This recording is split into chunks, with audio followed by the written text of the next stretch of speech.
LA Confidential is a 1997 American neo-noir crime film directed, produced and co-written by Curtis Hanson.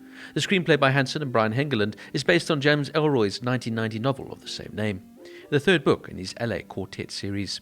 The film tells the story of a group of LAPD officers in 1953 and the intersection of police corruption and Hollywood celebrity. The title refers to the 1950s scandal magazine Confidential, portrayed in the film as Hush Hush. At the time, Australian actors Guy Pearce and Russell Crowe were relatively unknown in North America. One of the film's backers, Peter Dennett, was worried about the lack of established stars in leading roles, but supported Hanson's casting decisions, and the director had the confidence also to recruit Kevin Spacey, Kim Basinger, and Danny DeVito. LA Confidential was a critical and commercial success. It grossed $126 million against a $35 million budget and received acclaim from critics, with praise for its acting, writing, directing, editing, and Jerry Goldsmith's musical score. It was nominated for 9 Academy Awards, including Best Picture, winning 2, Best Supporting Actress for Basinger and Best Adapted Screenplay. Titanic won every other category LA Confidential was nominated for in the year. In 2015, the Library of Congress selected LA Confidential for preservation in the United States National Film Registry as a culturally, historically, and aesthetically significant film. The cast includes Russell Crowe as Detective Sergeant Wendell Bud White, a plainclothes officer who's obsessed with punishing men who abuse women, his own mother having been beaten to death by his father. Guy Pearce as Detective Lieutenant Edmund Shotgun Ed Exley, a police officer who's determined to live up to the reputation of his father, famed detective Preston Exley, who was killed by an unknown assailant whom Exley secretly nicknamed Rollo Tomasi, his archetype for the criminal escaping justice. Kevin Spacey's Detective Sergeant Jack, or Hollywood Jack Vincennes, a narcotics detective who moonlights as a technical advisor on Badge of Honor, a TV police drama series. James Cromwell as Captain Dudley Smith, a precinct captain at the LAPD. Kim Basinger as Lynn Bracken, a prostitute who resembles Veronica Lake, a famous actress of the time. And Danny DeVito as Sid Hutchins, a publisher of Hush Hush tabloid magazine.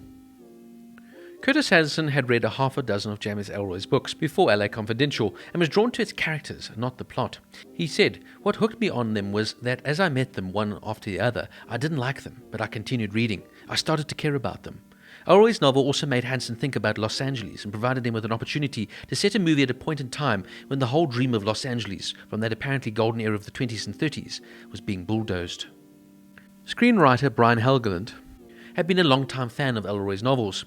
When he heard that Warner Brothers had acquired the rights to LA Confidential in 1990, he lobbied to script the film, but the studio was then only taking well-known screenwriters. When he finally got a meeting, it was cancelled 2 days before it had occurred. Helgeland found that Hanson had been hired to direct and met with him while the filmmaker was making the film The River Wild.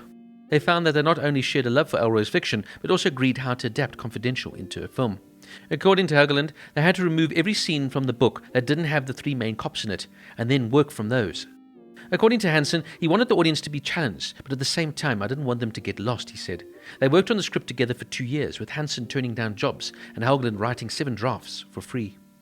When the 2 men finally got to pitch the idea to the studio, Hanson prepared a presentation that consisted of 15 vintage postcards and pictures of LA mounted on poster boards, and made his pitch to Arnold Milchan, the owner of New Regency Productions.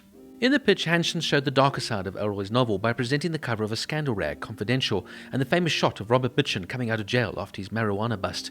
He also had photographs of jazz musicians Zoot Sims, Jerry Mulligan, and Chet Baker to represent the popular music of the time.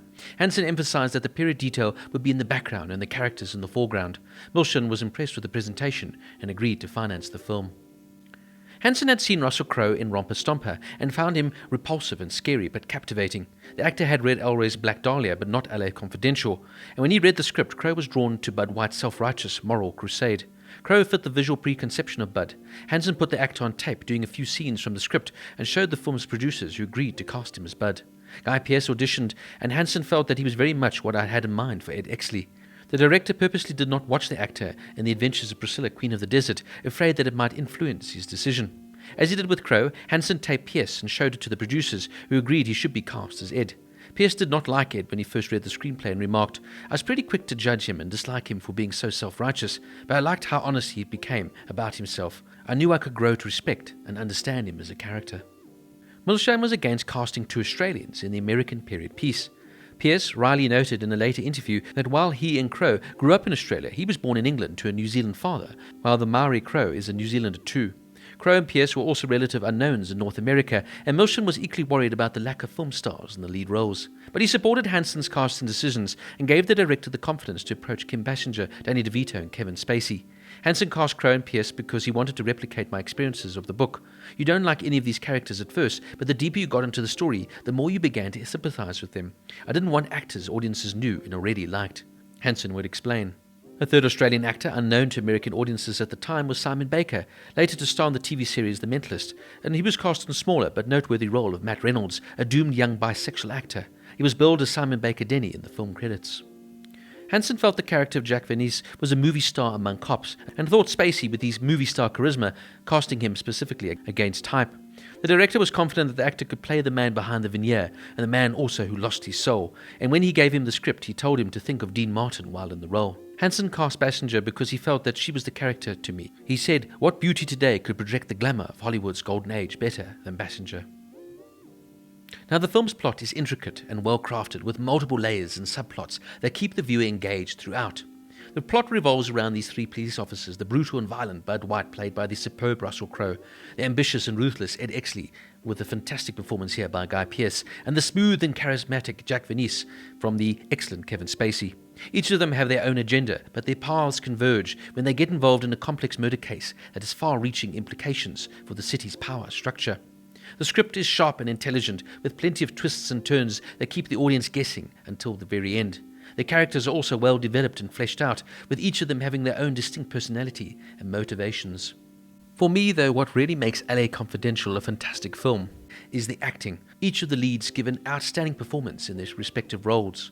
Russell Crowe stands out here as the volatile Bud White, bringing a sense of raw intensity and vulnerability to this character, while Guy Pearce is equally impressive as the ambitious and morally ambiguous Ed Exley, while Kevin Spacey brings his trademark charm and wit to the role of Jack Venice. Kim Basinger also delivers a stand-up performance as Veronica Lake, a high-class prostitute who becomes entangled in the case. In saying that, though, I was somewhat surprised that she won an Oscar for this small but impactful role. For me, the likes of Russell Crowe and Guy Pearce are really the standouts in this film. In saying that, though, I'm glad that the film got this sort of attention at the Oscars in a year that, of course, was dominated by the epic Titanic. The film's cinematography and production design are also noteworthy, capturing the look and feel of the 1950s Los Angeles perfectly. The use of lighting and shadows creates a moody and atmospheric vibe that complements the film's themes of corruption and darkness. Overall, for me, LA Confidential is an outstanding crime thriller that stands the test of time. It's so well written, well acted, and well directed film that keeps you on the edge of your seat from start to finish. I'd highly recommend this for fans of the genre and anyone looking for a smart, engaging movie that doesn't lose any of its fantastic, entertaining aspects and fundamentally tells a fantastically written and well-told story. LA Confidential gets a 9.5 out of 10.